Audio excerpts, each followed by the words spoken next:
আমাদেরকে যদি ট্যাক্স না দেয় আমরা আমাদের জায়গায় নোংরা ফেলতে দেবো না। কোনো মিউনিসিপ্যালিটি সরকারের পারমিশন ছাড়া ট্যাক্স বাড়াতে পারবেন না, এটা আপনার করে খাওয়ার জায়গা নয়, প্লিজ আন্ডারস্ট্যান্ড। জঞ্জাল কর নিয়ে কড়া অবস্থানের কথা ঘোষণা করেছিলেন ইংরেজবাজার পৌরসভার চেয়ারম্যান কৃষ্ণেন্দু নারায়ণ চৌধুরী। এমনকি বাড়ি, হোটেল, রেস্তোরাঁর ক্ষেত্রেও নির্দিষ্ট কর ধার্য করার সিদ্ধান্তের কথা ঘোষণা করেছিলেন পৌরসভার চেয়ারম্যান। জঞ্জাল করের বিরুদ্ধে প্রতিবাদ জানিয়েছিলেন ব্যবসায়িক মহল থেকে শুরু করে পৌর নাগরিকরা। যে অন্যান্য মিউনিসিপ্যালিটির থেকে তুলনামূলকভাবে এখানকার পৌর কর বেশি, তারপরেও বিভিন্ন সময় বিভিন্নভাবে আলাদা আলাদা করে কর বসানো। তো এই মুহূর্তের করটা আমি স্পষ্টতই বলবো যে এটা প্রতিহিংসার রাজনীতি।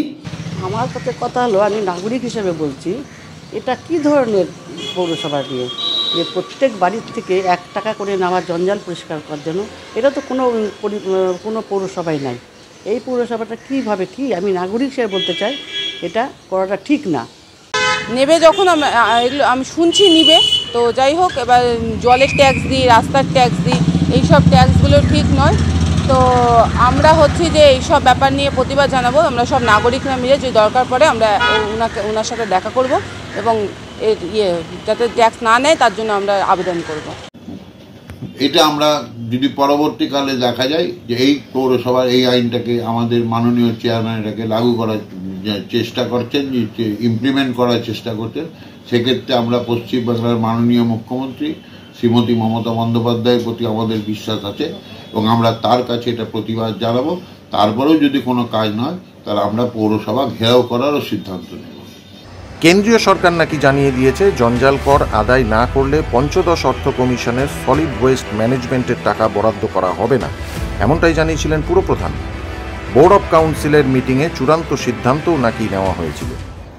আমাদের নয়, সেন্ট্রাল গভর্নমেন্ট 15 ফিনান্সের যে টাকা দিচ্ছে তাতে কনজারভেন্সির একটা উইংস টাকা থাকছে।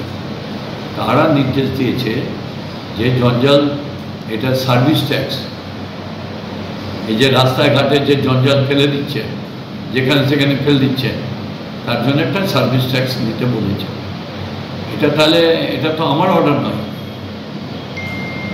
আমরা বোর্ড অফ কাউন্সিলসে আলোচনা করেছি, ন্যূনতম যে নেওয়ার দরকার সেটা নেওয়া যায় কিনা এটা নিয়ে আলোচনা করেছি। এখনও আমরা সেইভাবে প্রস্তুতি নিতে পারি।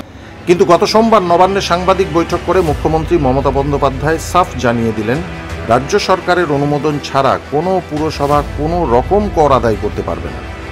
আরও এক ধাপে গিয়ে মুখ্যমন্ত্রী আরও জানান, এখন থেকে সব কাজই হবে ই-টেন্ডারের ভিত্তিতে। কোনো মিউনিসিপ্যালিটি সরকারের পারমিশন ছাড়া ট্যাক্স বাড়াতে পারবেন না, এটা আপনার করে খাওয়ার জায়গা নয়, প্লিজ আন্ডারস্ট্যান্ড। বাংলার আইডেন্টিটি নষ্ট হয়ে যাচ্ছে কেন বুঝতে পারছেন না? আপনার টকের টাকা খাওয়ার জন্য এবং আপনাদের টাকা খাওয়ার জন্য। জমি পাচ্ছেন বেচে দিচ্ছেন, রাজ্য সরকারের জমি, যেখানে পাচ্ছেন দখলদারি করিয়ে দিচ্ছেন। ওয়ার্স্ট পারফরমেন্স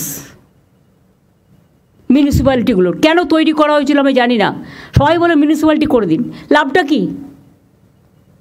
জনগণ যদি পরিষেবা না পায়। একাধিক পুরসভা ও পঞ্চায়েত এলাকায় নানাবিধ দুর্নীতি নিয়ে সোমবার মুখ্যমন্ত্রী কড়া ভাষায় আক্রমণ করেছেন আইসি, মহকুমা শাসক, জেলা শাসক সহ একাধিক প্রশাসনিক আধিকারিকদের।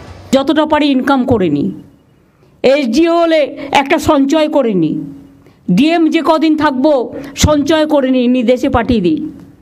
এগুলো অনেক হয়েছে, আর করবেন না প্লিজ। এবার কিন্তু বড্ড চোখে লাগছে।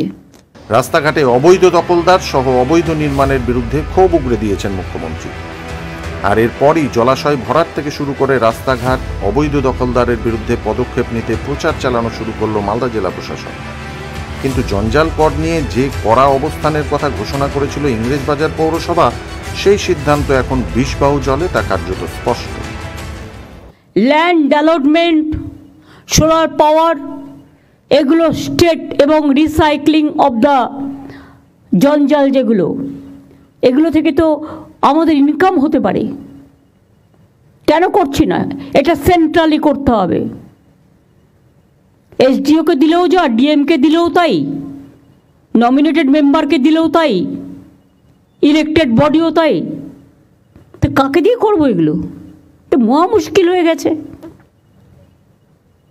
এইগুলো দেখবার জন্য দরকার হলে আমাকে যারা এই কাজগুলো জানে, কর্পোরেশন এই দায়িত্ব পালন করছেন না, শুধু কর্পোরেশন বললে হবে না, মিউনিসিপ্যালিটিগুলো দায়িত্ব পালন করছেন না, ট্যাক্স বাড়ানো ছাড়া আর বিল্ডিং তৈরি করা ছাড়া আর লোক বসানো ছাড়া। আমি তো বলেছি যে হকাররা আছে তারা আমাদের ভাই বোন, এর থেকে বেশি ব্যুরো রিপোর্ট, সংবাদ বাংলা।